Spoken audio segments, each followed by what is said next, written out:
You ever wake up thinking it's just another day, coffee brewing, birds chirping, maybe your back's a little sore. Then you step outside and boom. There's a $90,000 white Tesla smack dab across your driveway like some kind of suburban do-not-cross tape. Let me tell you, that'll jolt you awake faster than any triple-shot espresso. Karen, move your damn Tesla. That's what came out of my mouth, loud, desperate, and honestly a little bit in awe of the audacity. There she was, the queen bee of the HOA, perched in her electric chariot, sunglasses, real estate smile, Starbucks cup glued to her paw, acting like she owned not just the house, not just the street, but the very oxygen I was breathing. And let me tell you, that one plea for basic decency, that one moment when I dared ask Her Highness to clear my gate, it set off a full-blown, 3-week-long suburban battle, so ugly, the real housewives would have thrown down their margaritas and started taking notes. You think I'm kidding?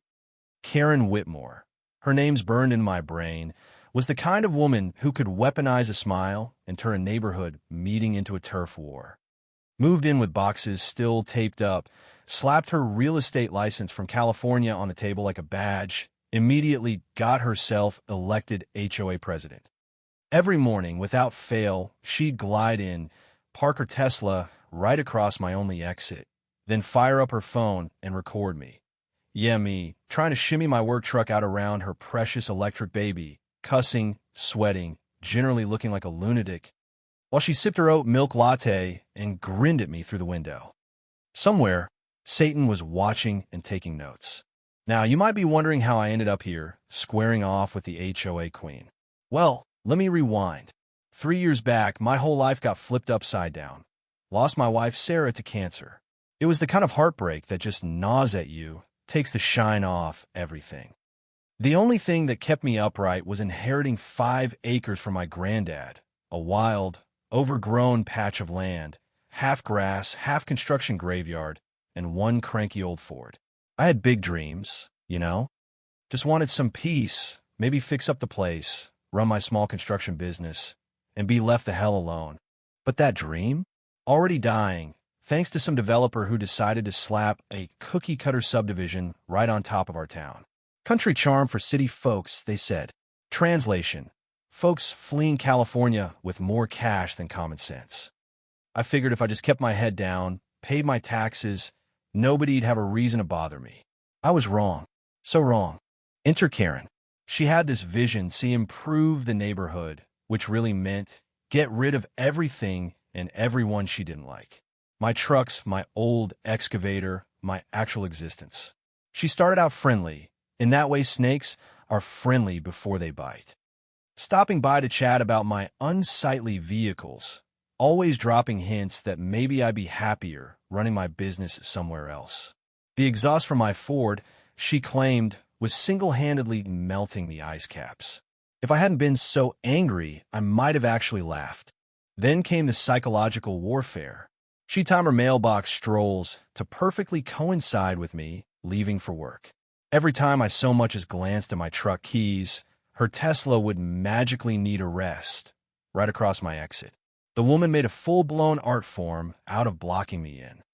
I figured, fine, maybe if I just ignore her, she'll get bored, move on to another target. She didn't. Tuesday morning rolls around, and there she is, Tesla parked diagonally across my gate like some kind of threat. She's in her window, filming, that little smirk practically daring me to lose my temper. Next thing I know, my face is all over the neighborhood Facebook page. Her page, of course, captioned, "When you have to educate the locals about neighborhood aesthetics." Huh. Laughing emojis everywhere. Half the new neighbors chime in, calling me a redneck, a dinosaur. The other half, real locals, start planning my defense over burnt diner coffee and decades of resentment. The battle lines were drawn. Karen's clique, all about protecting their investment, lined up behind her. The locals? They saw through her like saran wrap. Big Jim at the hardware store actually banned her. Called her California Cancer. Not subtle, but not wrong. The Main Street Cafe split down the middle. Tesla people and their fancy lattes on one side, pickup truck folks on the other, quietly plotting Karen's education. And of course, the cops had to get involved. Deputy Rodriguez tried to play peacekeeper, God bless him. Karen smiled, nodded, then filed 3 complaints the next day. Noise, zoning, unlicensed business, anything she could throw at me. This was harassment by paperwork, death by 1,000 forms.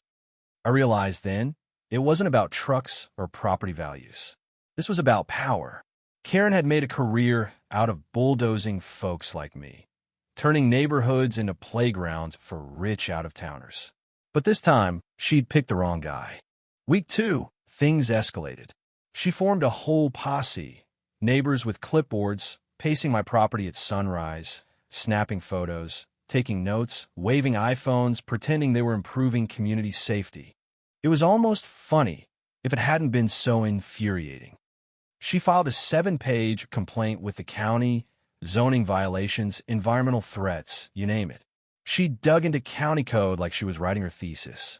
That's when Joe Briggs, the county inspector, showed up. Now, Joe's my kind of guy. Calloused hands, straight shooter, doesn't take crap from anyone. I figured I was toast. But Joe takes one look at my paperwork, permits, exemptions, stuff my granddad filed back in '87, and starts laughing. Garrett, you're cleaner than half the outfits I've seen this year. She's full of it. And hey, you do excavation? My place needs drainage. So not only did I dodge a bullet, I landed a side gig. Karen's grand legal play, shot down in flames. You'd think that'd stop her. No way. She doubled down, started stirring up the neighbors about industrial blight and public safety. The irony was something else. Folks whose gutters I'd cleaned, whose tires I'd changed, suddenly clutching their pearls about the danger of my trucks. Let me tell you, nothing tastes quite like the metallic tang of injustice. I was fed up. Now, here's where the story takes a turn. My buddy Marcus, a surveyor and all-around genius with a tape measure, stops by for a couple $100 and a cold beer. He marks out the property line, pounding in a row of orange steaks. And guess what? Turns out Karen had been parking a solid 18 inches onto my land. Every single day. That, friends, is criminal trespass. I started taking photos, time-stamping every incident, logging it all, then file my own complaint. Suddenly, Karen wasn't so cocky. She started parking her Tesla a mere 6 inches from a marker, still close enough to choke me, but just far enough to spin the story online as neighbor intimidation.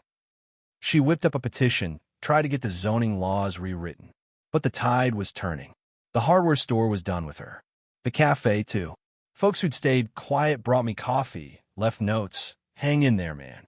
Funny thing about bullies, they're great at bringing a community together. But Karen wasn't finished.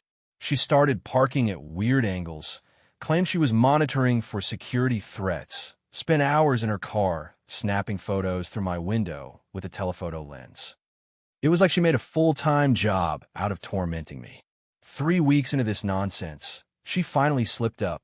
All those videos she'd posted, all the evidence meant to embarrass me, well, my insurance guy, Mike Patterson, stumbled on them. Garrett, this is deliberate obstruction. We're opening a liability claim for property damage and harassment. Karen's own footage, about to hang her.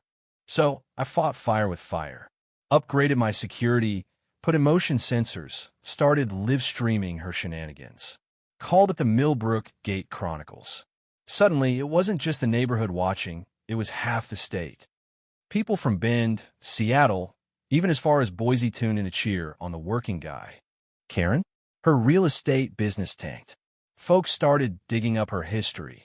Turns out she'd pulled the same stunts in other counties, chased out families, then miraculously listed their homes for sale.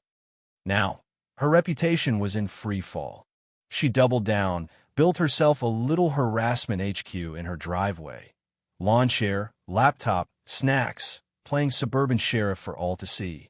But her supporters started bailing, deleting Facebook comments, pretending they never knew her. She got desperate, filed a restraining order against me, claimed I'd threatened her, even fabricated witnesses with addresses that didn't exist. See, there's always someone watching, and in this case, it was my late wife's best friend, Sarah Palmer, civil rights attorney. She'd been following the whole saga. The moment she saw Karen's fake restraining order, she went full nuclear. Garrett, this is perjury and fraud. She's cooked. Within a day, Sarah had the evidence. Karen's big law firm dropped her. The county pressed charges, even the feds got involved. Karen's house of cards finally came crashing down. But she kept swinging, hiring private security, except the joke's on her. They weren't even licensed. Joe Briggs recognized one as a thief he'd fired years back. The inspector reported them, and just like that, they vanished. Another felony for Karen's growing collection. And while all that was going on, I was planning my masterstroke. Digging through Grandpa's old files one night, I found it, the 1987 Millbrook Heights Development Agreement. Turns out, Grandpa had kept bulletproof agricultural easement rights, meaning I could legally drive logging trucks, excavators, whatever I wanted straight through the entire subdivision. The HOA, the county, even Karen couldn't stop me. So I called in the cavalry. We brought in 3 40-ton logging trucks, lined up the sheriff, the county inspector, even a TV crew. Sarah made sure every permit, every T crossed. We waited for the perfect morning. As always, Karen had her Tesla parked 6 inches from my gate. The logging convoy rolled in at dawn, engines thundering, air horns blasting. Tommy Rodriguez, the driver, keyed the CB. "Ma'am, we're exercising federal easement rights established in 1987, confirmed by a judge. Please stand clear." But Karen, never one to back down, planted herself in the road. "I'm not moving. You can't bring those trucks through here." The chain holding the logs was already strained, and right then, it snapped. 40 tons of timber crashed down, flattening her Tesla like a pancake. The sound, oh, you never forget it. The look on Karen's face? Priceless. 60 neighbors, 3 news crews, all caught it live. The cops cuffed her right there. Obstruction, federal violations, perjury. Me? I told Channel 8, this isn't about revenge. It's about education. Karen spent 3 weeks teaching me about harassment and intimidation. Today, she learned what constitutional law sounds like when delivered by a logging truck. The crowd went wild, and justice, sweet, noisy, diesel-scented, was finally served. 6 months later, Karen was gone.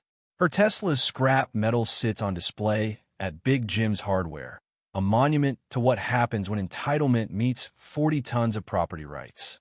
The community now has an annual festival on my land, barbecue, music, workshops on easements, and legal self-defense. Sarah's Memorial Fund raised over $100,000 for families battling HOA harassment. Even the local college started classes on property law, all thanks to Karen. But here's the real lesson, because this isn't just a story for laughs or a feel-good ending. Sometimes justice is slow. Sometimes it takes every scrap of patience, every damn receipt.